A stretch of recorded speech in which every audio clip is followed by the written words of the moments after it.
ফলাফল ঘোষণা করার জন্য অনুরোধ করছি। জনাব হেলালউদ্দিন স্যার। ভাই শুনেন, এই সুন্দরভাবে আমাদের প্রিজাইডিং স্যার রেজাল্ট ঘোষণা করবে। আপনারা সুন্দরভাবে সুশৃঙ্খল ভাবে রেজাল্ট শুনে সুন্দরভাবে বের হয়ে যাবেন, ঠিক আছে? কোনো সমস্যা করবেন না। ওকে। আসসালামু আলাইকুম ওয়া রাহমাতুল্লাহি ওয়া বারাকাতুহু। আপনারা সবাই ভালো আছেন?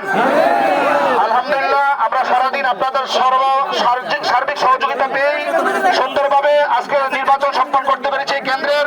এখন আপনাদের সামনে রেজাল্ট ঘোষণা করছি। আমরা রেজাল্ট ঘোষণা করছি। দেয়ালগড়ি প্রতীকে সুলাইমান খান 321 ভোট পেয়েছে।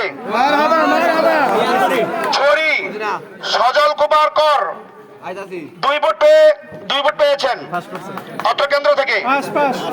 ধানের শীষ প্রতীকে রেদওয়ান আহমেদ 405 ভোট পেয়েছেন এই কেন্দ্রে।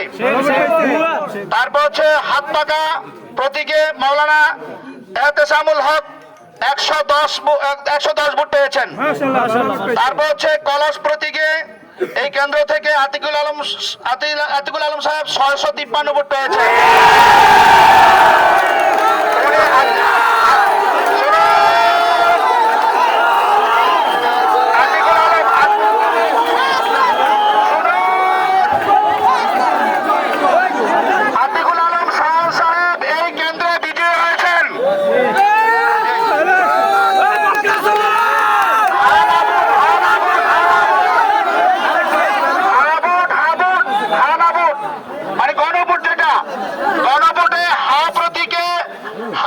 ভোট